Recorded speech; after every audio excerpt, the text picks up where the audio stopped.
topics and opinions expressed in the following show are solely those of the host and their guests and not those of W4CY Radio, its employees, or affiliates. We make no recommendations or endorsements for radio show programs, services, or products mentioned on air or on our web. No liability, explicit or implied, shall be extended to W4CY Radio or its employees or affiliates. Any questions or comments should be directed to those show hosts. Thank you for choosing W4CY Radio.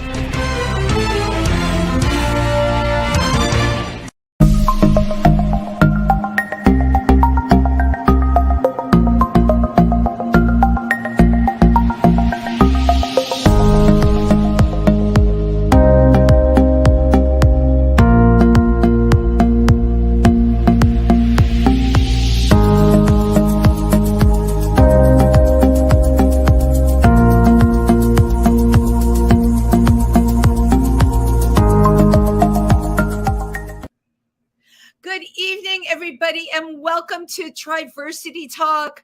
As you all know, I am your hostess with the mostest, Wendy Stewart Kaplan, and my brilliant co-host, Simone Krause. Love it. Simone, a little louder. I need to hear you a little louder. Okay, perfect. Yes. We want to hear, right? Turn up the volume, as they say. I don't talk loud enough, but I will tonight. Okay, great. Scream it from the top of a mountain. It's so great to see you as always, Simone. How have you been lately? I've been doing very good. It's been an exciting week for me. So right. I got to meet Senator Cory Booker and Representative Mikey Sherrill at a town hall held at Edge Pride, which was really great. Oh my head, this is so great.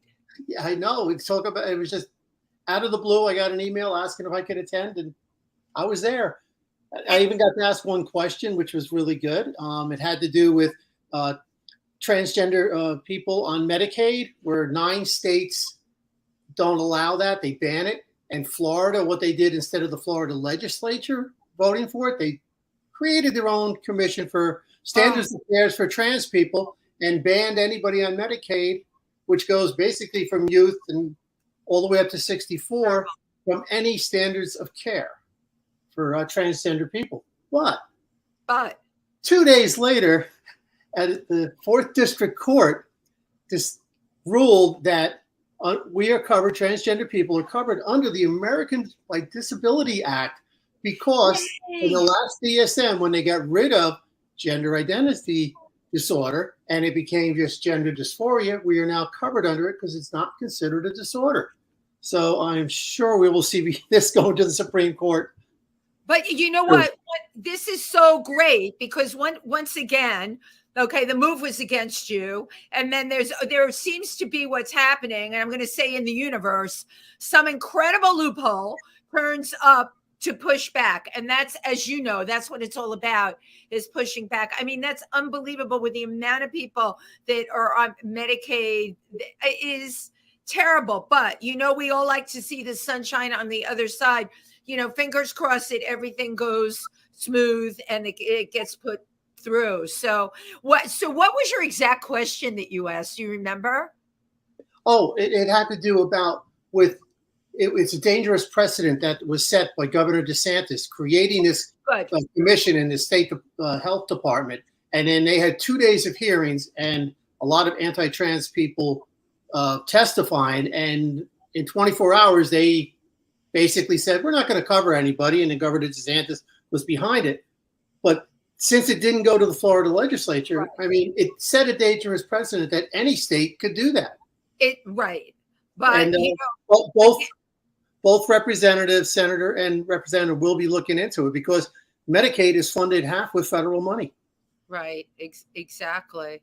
I got to tell you, and I always get this from you, that every day is a challenge, more so than people even realize with what is going on behind the scenes with it's very sneaky. It's very underhanded. All right. But as you're seeing, there's pushback and fingers crossed that continues to happen, Thank you for sharing that with us. I was not aware of that. And this is all the more reason, Simone, I know you're an activist and you speak on panels. All the more reason to continue doing what you're doing, right? Oh, yeah. What was it like? I know who Cory Booker is, and my friend Tim Moss, who's been on the show, is also worked with Cory Booker. What was it like meeting Cory Booker? It was great. He actually took my phone. He is a real professional at doing selfies. He is the king of it. Everyone look up. I'll hold it up. It was great. It was probably one of the best times of my life. Really? Okay. So when I go to your Facebook page, I'll see the selfie that you did. Oh, okay. Now I have to do that. Now I'm totally chomping at the bit to do that. Well, as you know, in Pike County, Pennsylvania, and for everybody listening, we service the tri-state area, the more rural areas, New Jersey, Pennsylvania, and upstate New York. And we had a Pride event called Pike County Pride because it was time to bring everybody together. We've had a lot of pushback in Pennsylvania, and we're finding there's more and more people that are on our team. And we gave a Pride event, and it was a tremendous success. So for people that wanted to know, why are you doing a Pride event in August? And my answer to that is, well, why not? Right. And we had wonderful vendors that came to support us. We had everybody on the LGBTQ plus spectrum, which was really fabulous. I met some great new people, and we had a show, an entertaining show, and we had giveaways. So if you're listening to this, everyone can do something to make a difference, to raise awareness out there and bring community together. We now need it more than ever with those midterm elections right around the corner. They'll be here quicker than you think. Well, involved. Yes, get involved, phone bank, but every single person. Lots of people say they don't have time, and a lot of people don't. But you know what? Every single person can do one little thing. Even if it's one little thing, even if it's a small contribution to someone in a legislature that's doing good work, everybody can do something. And speaking of activists, I was very impressed by this person that I met during Pride. I was marching this year in New York Pride with the Imperial Court, an amazing organization that does so much philanthropic work all over the United States of America. And I met this wonderful person from Colorado who had a really great activist sign and told me that she was a czarina within the Imperial Court Council, goes by the name Bettie Page. And we started talking. And from talking to Bettie, I found out how the Imperial Court and her sisters helped Bettie find her own truth later in life. I've spoken about this with Simone a lot. I personally believe, when you transition later in life, it's just got a whole set of different challenges. And I call this segment that we're doing Sisters Helping Other Sisters, because at the end of the day, that's what it's about. So I'd like you all to meet Bettie Pages. Well, good evening. Hi, how are you doing? Good. How are you tonight? Oh, I'm doing great. It's a couple hours earlier here in Colorado, and we're at sort of the end of our workday. And so you're catching me before my weekly poker game. Oh, well, oh my God, I'm honored that you were able to squeeze us in before your poker game. And I have to say, it may be the end of your workday, but you're looking fresh as a daisy and loaded with energy. And you're in a warehouse. Yeah, I own a company called Mile High Comics. We're the largest comic book retailers in the world. We own about 15 million comics and trade paperbacks and pop culture toys. And this building that we're in is my little fortress. It's the size of a Walmart, and it has 30-foot high ceilings. And, it's a great place to hide out from the Proud Boys. Because when we do our all ages drag shows in here, we've actually had them show up and, they threatened to kill me and burn the building down and things like that. So. Oh, I mean, you are completely blowing me away. Okay. First of all, the beauty of doing this show, I meet people and I put people on the show purely by instinct. And I met you. You had, what did your activist sign say? Oh, I can't remember. It was one of my trans signs, which basically said that transgender people deserve equal rights. Right. But I've actually been driving around the country with a gigantic sign plastered to the back of my cargo van, driving through states like Indiana and Missouri, that say transgender, or we support transgender children and their parents. And I've been just going into, I just went to Texas with that sign, drove through Dallas. I go where the bitches live, and I make sure that they understand that we're not reticent and we're not laying back, and that we're going to be fierce, and that we're going to stand up for our children, and we're going to stand up for their parents. And, this entails some measure of physical risk, because the people that are coming out of the woodwork now are horrid. And I basically get attacked online at least once a day through my company, through my commercial mechanism. And, I don't really give a rat's ass. I'm out there, and my job is to be proactive for those who have no power. And I have personal power. I'm a multimillionaire. I have vast amounts of assets, and I'm at the stage in my life. I'm almost 68 now, and I just don't give a damn anymore. I'm going to be out there, and I'm going to be proactive, and that's why I march in things like the New York Pride Parade, even though there was a Denver parade on the same weekend. Thank you for coming with us. Thank you. Oh, it was an honor to march with the New York Imperial Court. They are some of the most proactive and nicest people in the entire court system. Yeah, they're wonderful people, and they do incredible work. But I think what is impressing me so much about you is the level of risk.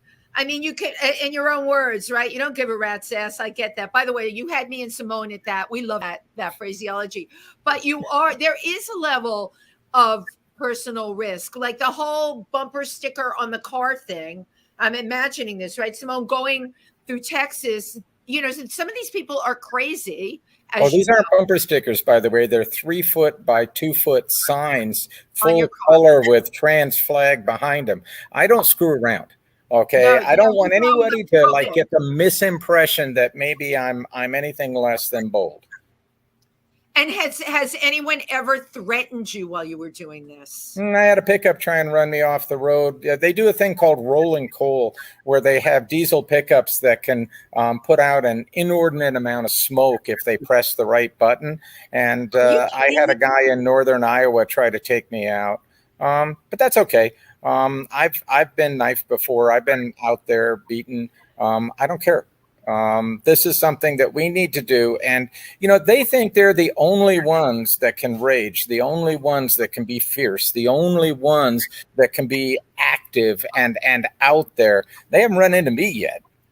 Okay. No, Betty, you are fierce. I mean, you are fierce. And the fact that you are willing to take personal risk, for me personally, I do think of things like they're crazy, they have guns. What if they burn my house down? I do think of those things. But something about you're going to stand up for what you believe in no matter what. Well, is there any other reason to live? Is there any other reason to get up in the morning? I mean, we're past, once you start talking to trans elders, okay, which is the category that I am now in demographically, whether I wanted to be in this or not, this is something that I have realized is my truth, and that I embrace. And I didn't volunteer for this. Okay, this is something that the enemy, the people that would misconstrue us, that's something that they constantly bring up, and that is the biggest crock of horse. It's something that's in your brain that is your wiring, and it's the way that you are. And I was trying to deny that for about 5-6 years after it first started being a part of me. And then I realized that this was wrong. And you alluded earlier to the fact that I mentioned that some of my sisters in the court system, and specifically on the International Court Council, they kind of staged an intervention without telling me. They asked me if I wanted to go to dinner with them one night, and then they started explaining the trans spectrum to me. And they said, girl, you're not going to fully transition. That is not who you are. But on the other hand, you are not all male, and you're in the gender fluid, non-binary, living sort of on the end of the spectrum thing. And the sooner you wise up to that and embrace it, the sooner that you become comfortable in your own skin. And it still took a while. It still took a lot of thought and reflection. And, is this really me? But once I came to that realization, that was the end of it. Because I have, since I was a small child, when I was beaten almost every day, as I've gotten older, I just don't take crap from anybody. Of course. And, I wasn't going to take crap from them about being a comic book dealer back in the days when it was, considered socially demeaning. But I know people that have done that, but I'm so impressed because you're the comic book dealer. I mean, I'm running through my head the people I know that do comic books, especially in New York. It's a specialty, right? But you come from a background, now you're telling us you were abused as a kid. So horrible, beaten every day. How did you become such a successful person? What is it within you that moved past all of that? Well, I started dealing comics when I was 13, 14 years old. And I do mean by dealing, I mean, I went out into public and I was selling at antique fairs by myself. Wow. And the reason why I did that was because my mom suffered from really serious PTSD from having been bombed in Germany during World War II. And she was mentally very unstable. My stepfather was incredibly abusive and 26 years her senior. And so he hated me. And now, with the benefit of hindsight, I can see that one of the things that he really hated about me, he was a former drill sergeant in the Army, and he really valued toxic masculinity. And I could not, even as a small child, buy into that. And so when other kids beat me up and I came home, he would beat me again for having been beaten by the kids, which accomplished absolutely nothing because that was an attitude. There was an attitude of parents that did that. You're right. You called it toxic masculinity, but it was also in those days, right? Very much part of that male culture. Simone, did you experience anything like that?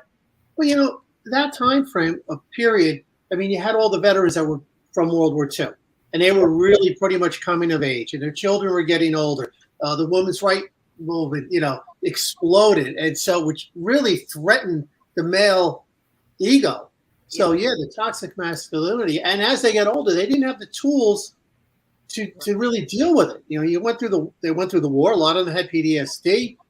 I mean, it was a changing era in it, and the toxic masculinity really came out in full force. My father wasn't like that, but I've seen other friends who had their fathers that were like that. I've heard the expression "man up." We've all heard that. When are you gonna man up? But obviously, none of these things affected you. And I'm linking this into the fact that you were selling comic books at antique fairs at 15. That very much shows a very solid, confident person. Not, you didn't need to quote unquote man up. You were already at 15 with an abusive background, who and what you were. And you went out there and could do that. That is unbelievably impressive. The self of you overrode the toxicity of your stepdad, and that's you. It was my only way to survive because I had no siblings. I was in America by myself. My mother was mentally ill. My stepfather hated me and beat me. So I was in social isolation at that point. But what made it really weird, and this was part of my difficulties with my stepfather, was that I could never buy into the things like, for example, being abusive to women or demeaning to women or treating women as objects. I always found that just weird.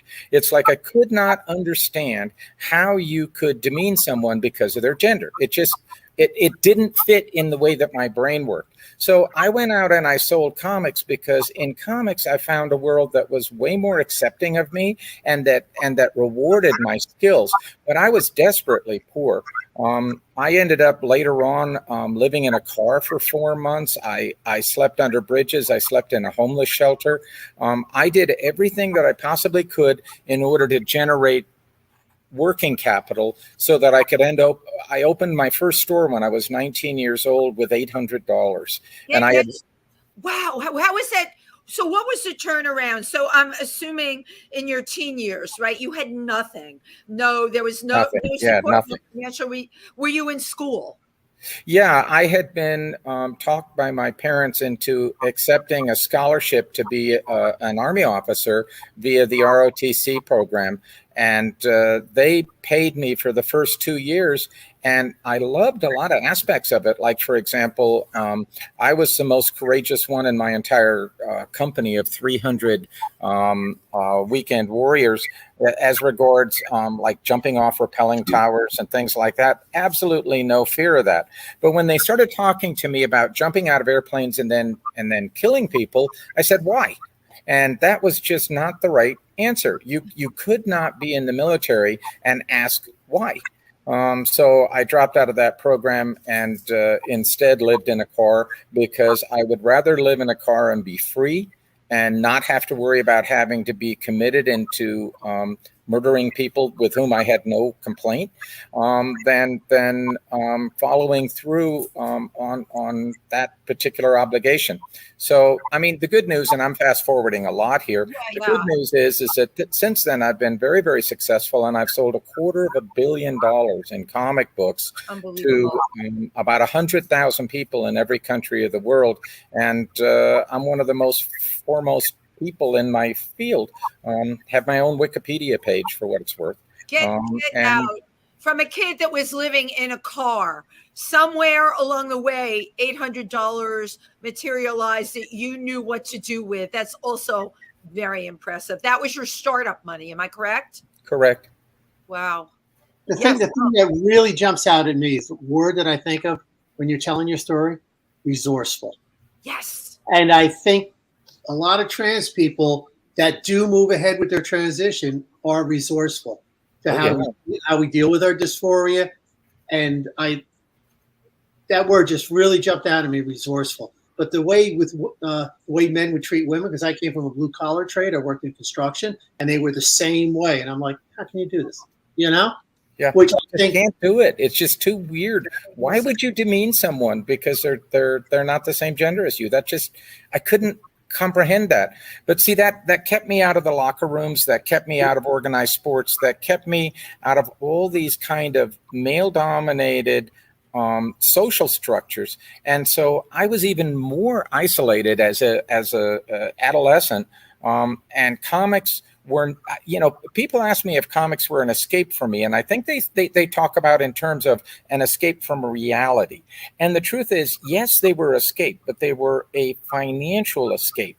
It was the only way that I could find to get myself on my own feet and being able to support myself.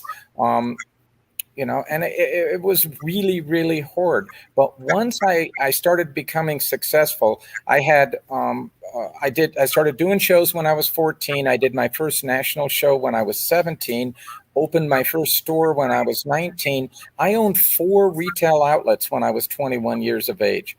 And I just refused to let anything stop me. And I was willing to take extraordinary risks because there were no alternatives. There was no fallback. I had no pension plan. I had no support network. I had no one who was going to bail me out. So screw that. Let's just go balls to the wall and just do this. And we're going to do it our way. And heaven help anybody who gets in our way. But it's the fact that you could do balls to the wall. Okay. It's the fact that you could do that. Lord knows you were hit with every single challenge. I mean, you're right. Isolated, no financial support, no family support, no siblings, no friends even, I think, right? No, I had a couple of customers who became my friends who were still my friends. But that's how my social interaction or my social world worked. Wow. Wow. You have such an incredible story. Now, at this point in your life, you 4 stores by the time you're 21. Did you was there any part of you that felt that you were somewhere on the spectrum of transgender? Maybe you didn't call it that, but I'm looking to explore like what you were feeling and thinking at that time. Oh yeah, when I was in my teens, I was definitely bisexual, and I was gender ambivalent in those days. But then I eventually met the woman that became my wife. And so at that point, I kind of had to make a choice. I had to actually say, okay, I'm sitting here and I've had this ambivalence, but either I commit to this relationship and to having children, or I don't. And I'm a big believer in commitment and truth, and trying to be honorable at all times. And so I got married. I had 4 daughters. I love them to death. And everything was rolling along fairly well, except for a couple of things. And one of them is that in the course of pulling myself up by my bootstraps, my fierceness oftentimes kind of morphed into avarice. And so I became kind of fixated on making money for money's sake. And it all became like a pinball game where I was keeping score. That was one thing. And I really didn't feel terribly comfortable with that, because it also then colored my relationships with other people, where I was way more of a user and less of a cooperator. Right. And I sort of bought into the whole corporate entrepreneur. And I always tried to tell people that I was selling comics because it was a way of being really, really capitalistic and aggressive without actually selling anything that meant anything to anybody. Because my friend Ron Turner, who runs a publishing company in San Francisco, coined the phrase that comic books were mind candy for the masses. And that's kind of what we were selling. We were selling entertainment. We were selling fun. And so, you buy them low, you sell them high, you do it quickly. And if you run over a few people in the process, what the hey? That's collateral damage. Right. But, and then this is the important part, and this is the Bettie origin story. Okay, we're getting to this. We're getting to Bettie. Okay. Yeah. And then I got bit in the ass by a mosquito while I was in bed. Okay, this doesn't sound noteworthy or consequential, but this particular mosquito was infected with West Nile virus. Get out. And so, I'm lying in bed thinking I should just swat this mosquito, and then I'm thinking I'll wake up my wife, so just let it go. So it bites me in the ass. 10 days later, I'm at Santa Clara Pueblo down in north of Santa Fe, which is one of the 19 surviving pueblos that existed during the Anasazi times. And all of a sudden, I start having serious hallucinations. And I had to leave and drive myself 400 miles home. And hallucinating. You drove yourself 400 miles home, hallucinating really badly. Yeah. I don't even know anyone that's had West Nile. I do know all about it. Of course, it's been in the news.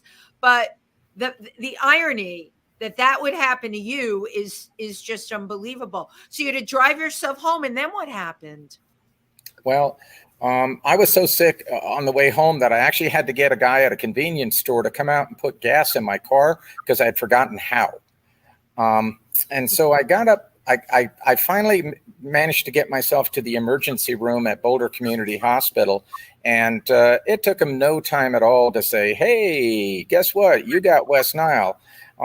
This is so classic of symptoms, and you're about to go down for a few weeks, couple months. Really? And good luck. Bye. There's no treatment. Oh, and by the way, when we did that little CAT scan of your brain, we noticed that a big hunk of your left temporal lobe is missing. How'd that happen? Wow. It's like, what the hell are you talking about? So, here I am. I'm 48 years old, and I suddenly find out that a big hunk of the left side of my brain is not there. I have what's called an arachnoid cyst, which is what fills in the hole when a part of your brain doesn't develop. Is this something that someone is born with? Again, this is a genetic anomaly, right? Yeah. And it turns out, I found out later on, I have my father, who abandoned me when I was a 6 months old, had some other kids. So they're half siblings of mine. And one of my half siblings actually died from this same condition because an arachnoid cyst is like glass. They're very, very rigid, and they can shatter. And when they shatter, if they shatter, then it pierces your brain, and it's like the equivalent of having a massive stroke, and you die. So I walk around every day with kind of a sword of Damocles in my brain. If someone punches me in the head, I'll die. That's just the end of that. But I did not know this until I got West Nile. So anyway, I had West Nile, and at that particular moment, 2003, Northern Colorado had a huge outbreak, the biggest in the nation. And we had 6,000 people that got it, that they tested. They stopped testing after a while because they didn't want to run their numbers up. But 6,000 people that they tested that came out positive. About 70 of those people died. And then I was in a West Nile support group where a lot of other people had paralysis, some of which mitigated over time, some of which did not. A lot of people got really, really ill with things like what we call long COVID now, where they had piercing headaches. And that's what hit me. I had long West Nile for about 3 years, where I had severe cognitive impairment from 2003 through 2006. And that's a long time. My gosh. Oh, we're not there yet. So from 2003 to 2006, I basically had nonstop swelling in my brain, which caused periodic migraines that were so bad that I would go fetal for 30 hours at a time, and I couldn't even move, couldn't open my eyes, and the doctors just said, "Gee, that's a shame." That was the extent of the help. And, it's not like COVID. I mean, COVID today, everybody's doing all this research and trying to figure out what the hell they can do for all these sufferers. When it was just me, nobody gave a shit. I mean, I'm sorry, but they just didn't. I could just curl up and die, and they didn't care. There was no money in me. Okay, so you talk about having to learn to fend for yourself. That's what I had to do. But what happened was in 2007, on exactly the same day at Santa Clara Pueblo, I had a second major meltdown. And this one, I had been talking to the doctors for about 30 days prior to that, telling them, I feel like this is coming right back on again, totally full blown. And they said, no, can't happen. And then I had this meltdown at Santa Clara Pueblo during the sacred dances, again, August 12th, because it's their annual big celebratory day. And I drove myself home again. This is unbelievable. Wow. And this time they put me in the hospital and actually tried to figure out what was wrong with me. And they eventually came up with the realization that I had encephalitis. And I had encephalitis for 4 years. The entire time. Wow. And the hypothalamus is the oldest and most primitive part of our brain. It's what connects our brain to our spinal column. And the hypothalamus is also what determines our gender and to some extent our sexuality. But really, our gender perception forms in the hypothalamus about 6-7 months in. And, as most people who have seen all the right to life pictures and videos. So 7 months when I didn't know about the hypothalamus. Okay. So it's 7 months. The gender is determined in hypothalamus. Yeah. But that's long after your genitalia have formed. Oh, so when Lord, right. So what you have is a zygote. Okay, you've got this fetus that is beginning to develop, and everybody who's seen an ultrasound has seen, oh my God, it's a boy. Oh my God, it's a girl. Well, they say boy, girl, but what they don't realize is that that's only on the basis of physical attribution. It's not on the basis of mental perception. Right. And one of the main origins of trans is when there's a disconnect during that period between when genitalia form and when the actual self-perception of gender is formed. And this was something that it was a huge article in the New York Times that went into this in enormous depth. And I am not a medical professional, so I don't even pretend to know this stuff. Betty, what year was this article in the New York It Times? was about 3 years ago. Right. And it was in the New York Times. And where else? You know what I'm saying? It's like, this is huge, what you're talking about. And I've just known, and I learned a lot from Simone. We do know that what develops, biologically on a person's body cannot sometimes match up with, how they feel in gender. But what you're saying is there is an actual location, right? The hypothalamus at 7 months is the actual location determining what the gender is. So the junk in the trunk that anyone is born with is really kind of meaningless because things aren't matching up. Well, also there can be a disconnect that's created while you're still in the womb, because any number of things can occur between A and B that can then alter there's no matchup then. And I would, Simone, you were trying to put in something here. I think you got something on this that probably is more informed than mine. Well, I do know, because when they were using the artificial estrogen back in the 50s and 60s into the early 70s, what happened is that if a woman miscarried, the next pregnancy, they would give this massive doses of estrogen at a certain time frame. And that was the time frame that they now find out is when the gender identity comes about. Yeah. And yeah. So they don't know if it's other genetic links or whatnot, but there are studies that came out, the University of Georgia, February 5th, 2020, that talk about you're born with either a male or a female brain. When this happens at that time frame, and your body, absolutely, you get washed with androgens, you get washed with estrogens. It was like, okay, well, my brain was, I was a Friday afternoon and, for baby, they wanted to go home. The angel wanted to get off the line right away. It's like, come on, hurry up, let's run out of here, But yeah, so and there's been a lot of study on it now, and that's what they've really come across is that you're born with a male or a female brain, or varying degrees of it as well. So I have a question for both of you. Then, now that you're making me think, all of these fertility treatments, have there been any where they pump you? The female is pumped with more estrogen, to get everything so that they have the embryo stick that time, right? So that being said, how has anyone done a study on that? How many children are born that are trans from fertility? Is there a study? Not that I know of. Geez, we got to get a doctor on this show. Now, I'm not going to let this one rest because... No, it's too fascinating. Yeah. Right.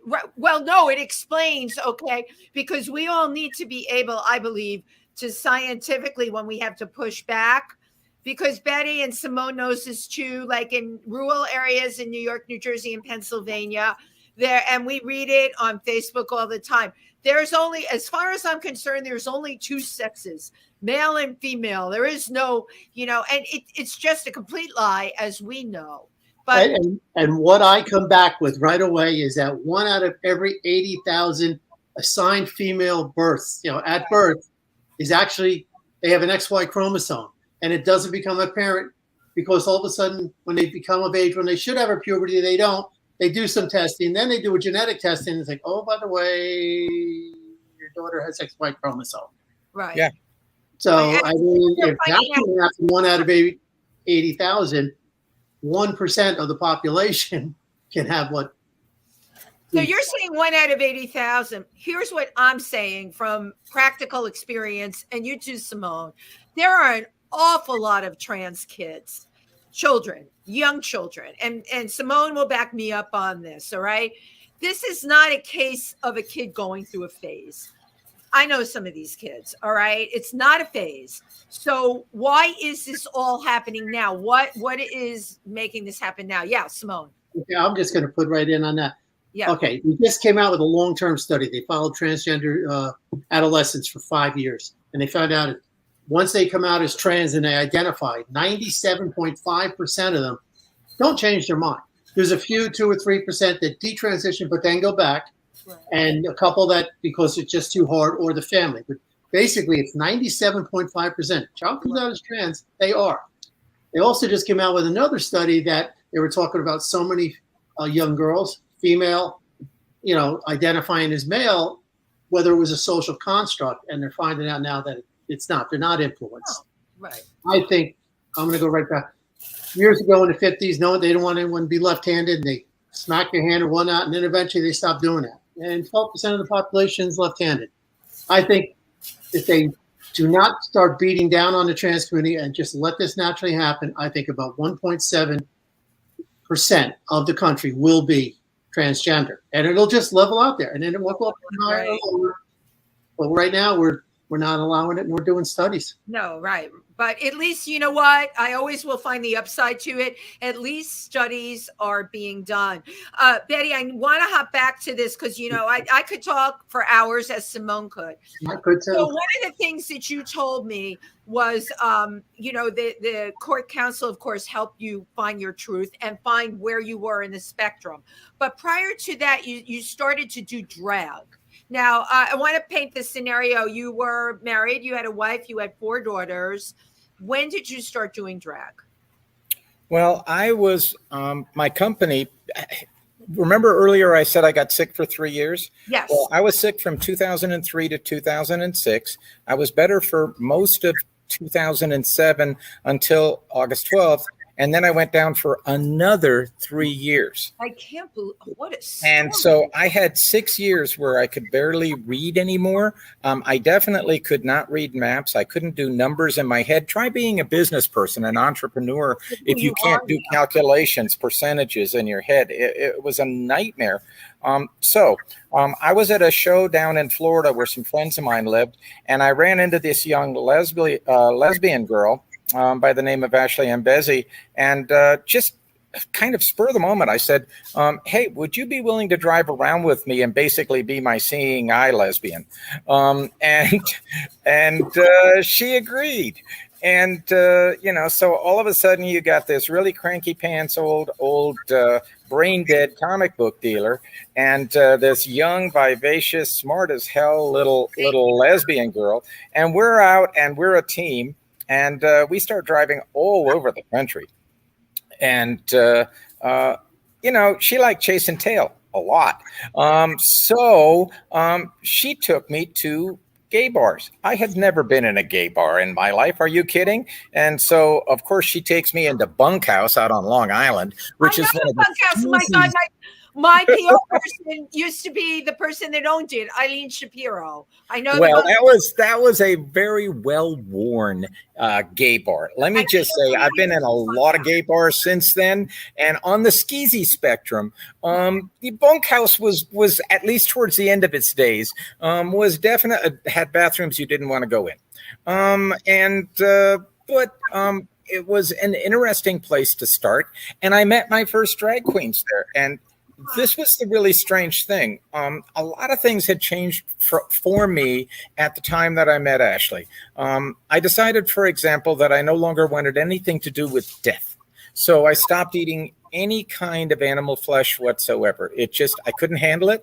It was something that it wasn't philosophical. It was visceral. It was something where, when I was sick the second time, they had to do a spinal tap on me, and I checked out and they had to bring me back. And I find that as being a transitional point in and of itself, because all of a sudden money didn't mean anything to me anymore. I didn't want to have anything to do with death. I really didn't want to, per se. I didn't even want to continue with my business in the way that I had done it before. I was determined that I would no longer be that avaricious a-hole that was out there trying to conquer the world. I didn't care anymore. And so everything was changing for me at that moment in time. And then I saw boys in dresses and I said, oh my God, she's cute. And I love those shoes. Bitch, where did you get those? And it's like, why am I saying these things? Where did this come from?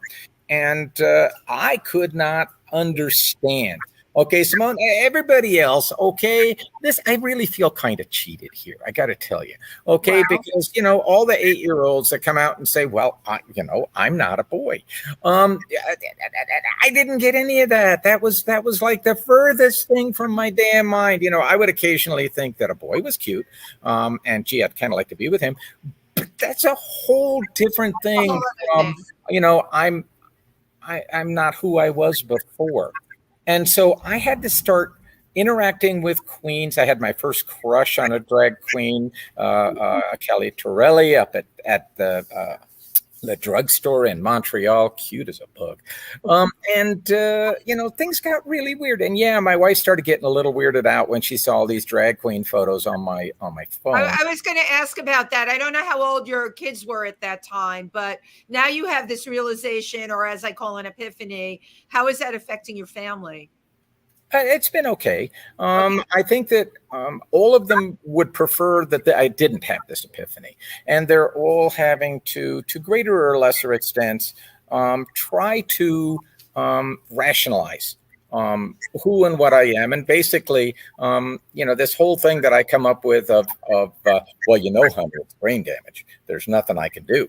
That's very convenient. And so, thank God for the New York Times. Anyway, it helps me a lot, but it really is true that I had zero interest in being a part of the drag community. Had never been in a gay bar, had never seen a drag show. I take it back. I was at Raymond's in London watching a burlesque show, and they had a drag queen that was impersonating one of the burlesque dancers. That was the extent of it. And all of a sudden, I'm like completely immersed, enthralled. Yeah. And little by little, I got involved with the Imperial Court in Denver. And I was doing that, and I had a straight woman who was my partner in introducing me to the Imperial Court in Denver. And she and I went around for about 6 years together. And she actually taught me all about drag. She had been the protege of a really noted Denver drag queen, and knew what all the nomenclature was, knew what all the etiquette, what all the unwritten rules were. And she did a great deal to school me. The only trouble is that she was a raging bitch. And so that did kind of cause a lot of consternation. And also, and this is really important, she did not want me to be a queen. She wanted me to be a straight guy and be her escort and her purse holder so that she could be the queen. And there can only be one queen in there. There can only be one queen, Betty. I was that was just it. So inevitably there was a disconnect that created, and so I went out on my own. And this is where someone that you know very well actually was the one who was the catalyst. Now, I was already on the Imperial Court Council when I was in Salt Lake City, and I had breakfast with Coco Lachine. Oh, I love Coco. Coco Lachine is the Queen Mother of New York, and a really good friend of mine, and I love her to death. And she needed a ride to the airport early in the morning, and I was the only sucker willing to get up that damn early. And so we had breakfast. Anything. Yeah, for Coco, yeah. But anyway, we had breakfast in the hotel, and she turned to me and she said, "Is the day ever going to come when you actually start living your truth?" Wow, that's like right between the eyes. Yeah, it really was. And it was like, well, but I'm still hanging out with this straight girl, and she hates me in dresses and labbity. Well, anyway, that basically was the moment. That was the moment when I said, I have to rethink this all. I have to rethink who I am. I have to rethink who I'm going to be. Now, let me interject the money part of all of this. Because this is super important. I mean, right here behind me, I got all these comic books in boxes. But what those comic books represent is opportunity, because I have about 100,000 customers that buy from me on a fairly regular basis. Not all of them at the same time. I mean, we're talking about spread out. But within any giant population like that, you're going to have a percentage of homophobes. And you're definitely going to have a percentage of people that are transphobic. And one of the things that I'd had to be very careful of, even to the extent of wearing masks sometimes, was that when I went out in drag, I didn't let any photographs occur because I thought that some people would blackmail me and threaten to expose me in the straight world. And what I had to finally resolve was that I was done with that and that I was going to come out, and there's no halfway.